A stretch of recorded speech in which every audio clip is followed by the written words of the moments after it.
الله الرحمن الرحيم.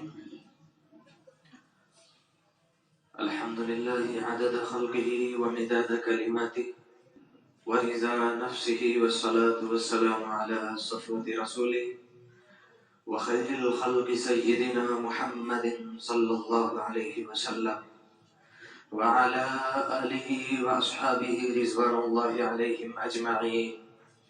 أما بعد، فأعوذ بالله من الشيطان الرجيم. بسم الله الرحمن الرحيم. يا أيها الذين آمنوا من يرتد منكم عن دينه فسوف يأتي الله بقوم يحبهم ويحبونه أذلة على المؤمنين أعزة على الكافرين يجاهدون في سبيل الله ولا يخافون لومة لائم ذلك فضل الله يؤتيه من يشاء والله ذو الفضل العظيم. وقال الله تعالى في موضع آخر: قل إن كنتم تحبون الله فاتبعوني يحببكم الله. وقال النبي صلى الله تعالى عليه وسلم: تعيس عبد الدينار وعبد الدرهم، أو كما قال النبي صلى الله تعالى عليه وسلم تسليما كثيرا كثيرا.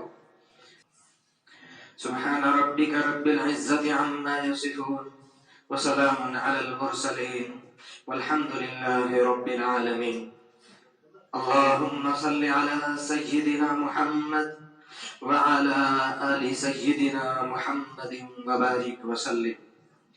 اللهم صل على سيدنا محمد وعلى آل سيدنا محمد وبارك وسلم.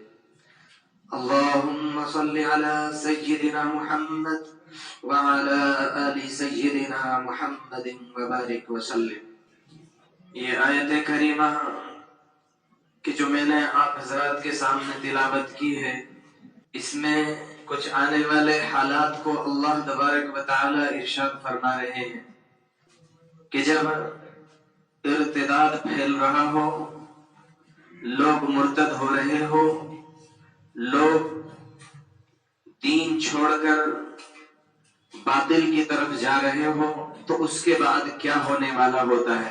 اور دوسری طرف دیندار طبقہ کہ جو کسی نہ کسی اعتبار سے دین سے لگاؤ رکھتا ہے، کامیابی چاہتا ہے، اس کو چاہیے کہ ایسے وقت میں یہ خاص صفات اپنے اندر پیدا کرنے کی کوشش کریں. یا ایھا الذین آمنوا من یرتد منکم عن دینہ، اے ایمان والو، اگر تم میں سے کوئی اپنے دین سے الٹا بھاگے گا، پھرے گا، تو کوئی مسئلہ نہیں ہے، کسی کا کوئی نقصان نہیں ہے. اللہ تعالی شانہ تمہارے بعد ان قریب فسوف یأتی اللہ، ان قریب اللہ ایسے لوگوں کو کھڑا کرے گا کہ جس کے اندر اس طرح کی یہ صفات ہوں گی.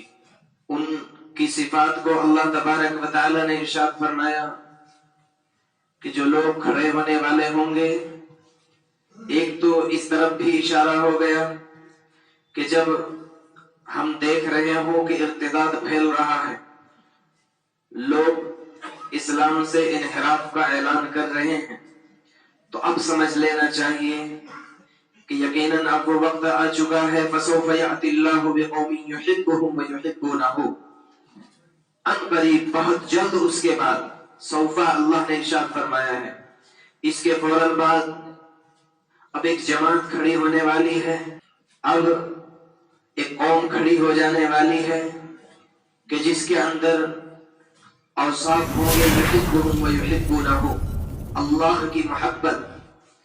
اللہ کی محبت کے دو جز ہیں. پہلی صفت ان کی، اللہ کی محبت کا ایک جز تو یہ ہے کہ ہم اور وہ کہ جس کی یہ صفات ارشاد فرمائی جا رہی ہیں، اللہ سے محبت کرنے والے ہوں گے. ظاہری طور پر معلوم ہو رہا ہے کہ ہم اللہ سے محبت کرنے میں کسی نہ کسی درجے میں اختیار حاصل کیے ہوئے ہیں. بندہ کو کسی نہ کسی درجے میں اختیار ہے کہ اللہ سے محبت کرے، حالانکہ حقیقت کے اعتبار سے اختیار نہیں ہے، لیکن بہرحال کسی نہ کسی درجے میں اختیار ہے کہ اللہ سے محبت اپنے اختیار سے کر سکتا ہے، اللہ کی قدرت کی بنیاد پر، اللہ کے روزی دینے کی بنیاد پر، اللہ کے خالق کائنات ہونے کی بنیاد پر، اللہ جل جلالہ عم نوالہ کے نظام کو چلانے کی بنیاد پر، اور اللہ کے ہاتھ میں کامیابی اور ناکامیابی کی ڈور ہونے کی بنیاد پر۔ دوسرا جز ہے کہ اللہ بھی ان سے محبت کریں گے۔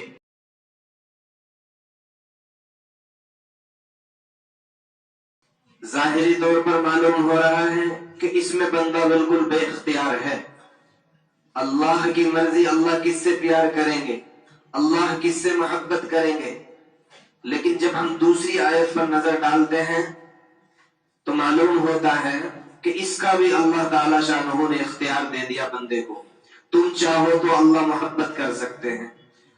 قل ان کنتم تحبون اللہ فاتبعونی یحببکم اللہ، میرے حبیب صلی اللہ علیہ وسلم اعلان فرما دیجئے اگر تم اللہ سے محبت کرتے ہو تو میری اتباع کرو، میری پیروی کرو، میری اقتداء کرو، نتیجہ یہ نکلے گا اللہ تعالیٰ تمہیں اپنا محبوب بنا لے گا۔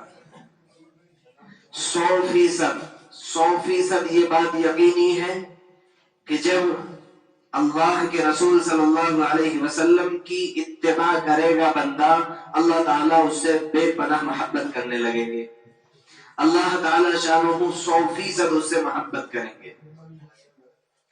آپ کی اتباع، آپ کی اقتداء کو چند چیزوں کے اندر محدود کر دیا ہے ہماری بہت چھوٹی سی سوچ ہے،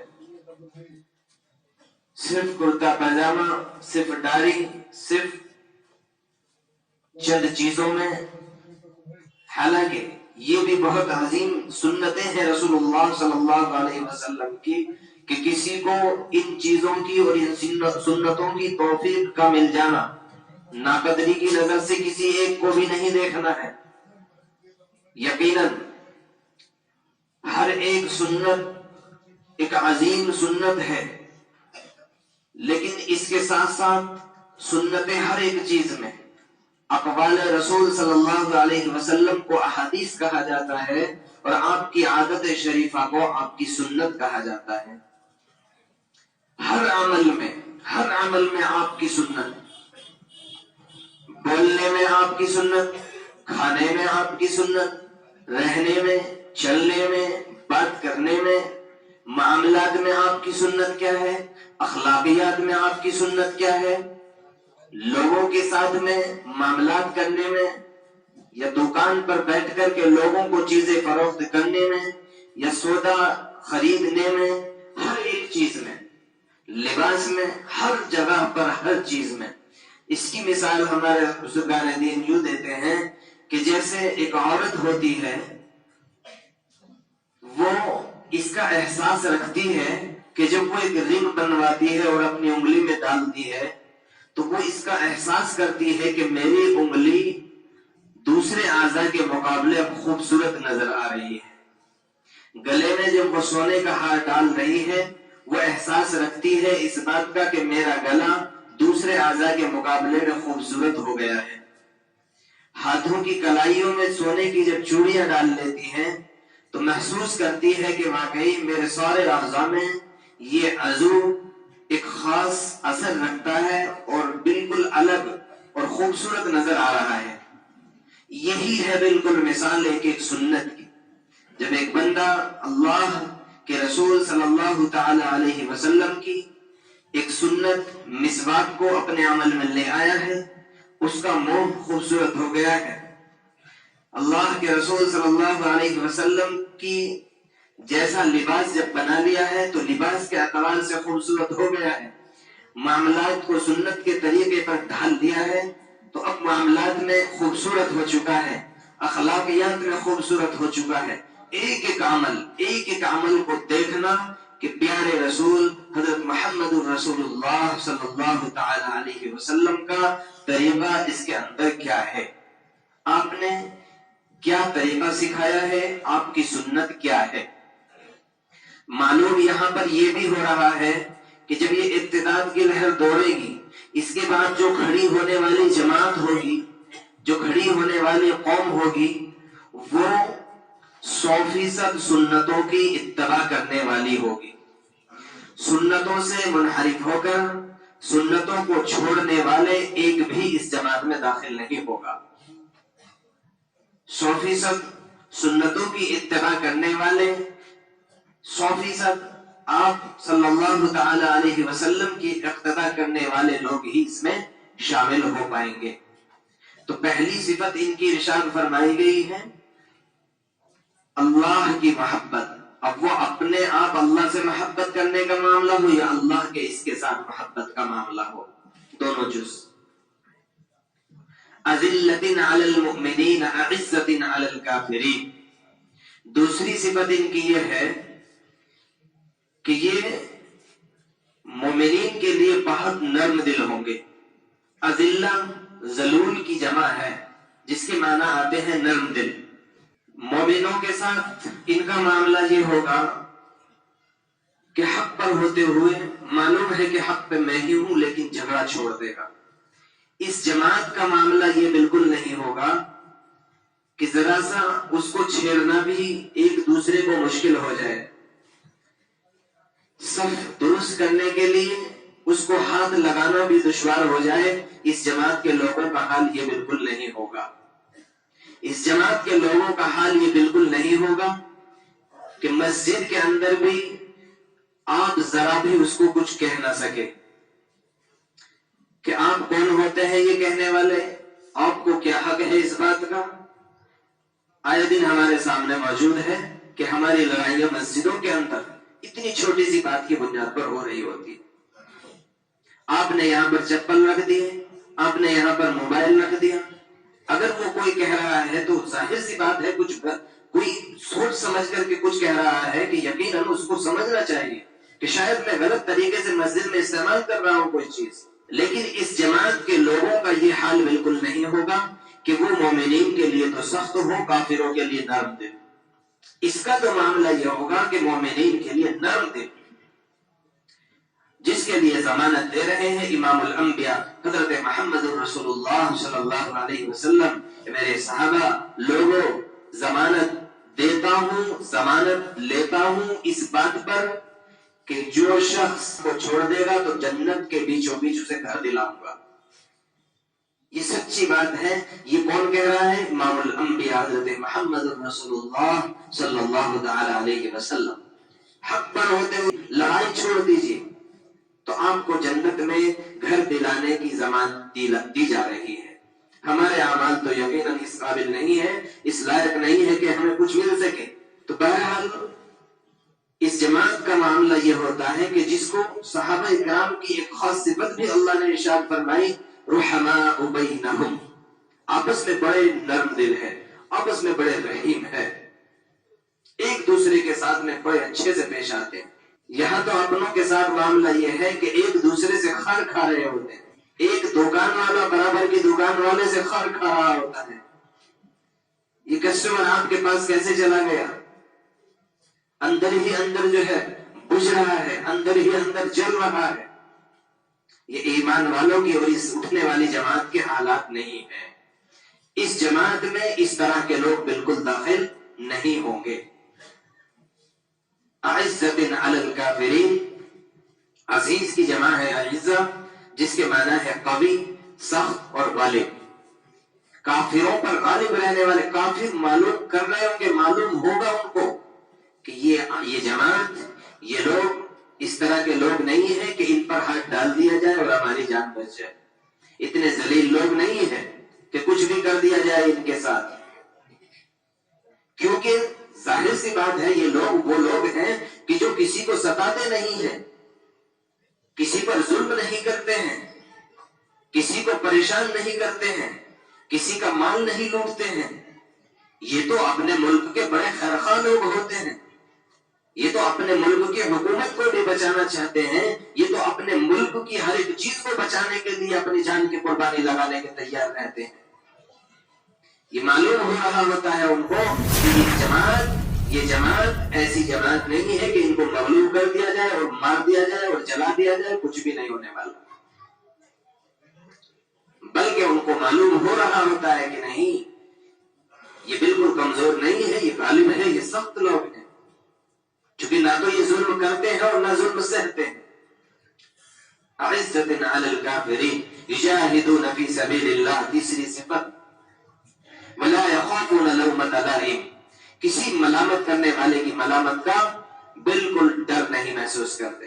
کون کیا کہے گا، کون کیا کہہ رہا ہے، سفر میں لہذا اذان دیتا ہے، بیچوں بیچ 100 لوگ کھڑے ہیں، 50 لوگ کھڑے ہیں، اذان دیتا ہے، مصلی بچھاتا ہے، نماز شروع کر دیتا ہے، اس لیے اذان نہیں دے رہا، اس لیے نماز نہیں پڑھ رہا، لوگ کیا کہیں گے، داڑھی رکھوں گا تو لوگ کیا کہیں گے، کرتا پجامہ پہن کر جاؤں گا تو لوگ کیا کہیں گے، شادی میں بہت سارے لوگ نہیں بلاؤں گا تو لوگ کیا کہیں گے، منع نہیں ہوگا تو لوگ کیا کہیں گے، یہ ہلدی کی رسم نہیں ہوں گی تو لوگ کیا کہیں گے، یہ فلاں اور فلاں، یہ ساری کی ساری رسمیں نہیں ہوں گی تو لوگ کیا کہیں گے، اس کی پرواہ کرنے والے یہ لوگ نہیں ہوتے۔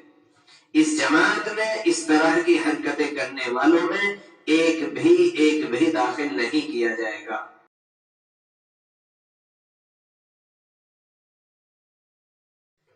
یقیناً ہم میں سے ہر ایک چاہتا ہے کہ اللہ کی بہت نیک صالح، اللہ کی امان والی جماعت کے اندر ہم شامل ہو، ہماری دنیا تباہ ہو جائے لیکن اللہ کی امان مل جائے، بے خوف ہو کر اللہ کے ایمان، جو ہم ایمان لائے ہیں کسی سے ڈر کر نہیں لائے ہیں، اللہ کو ایک مانا ہے، ڈنکی کی چوٹ مانیں گے اور مان رہے ہیں، لہذا جو اللہ تعالی شانہ کہیں گے وہ ہم اپنی زندگی میں لائیں۔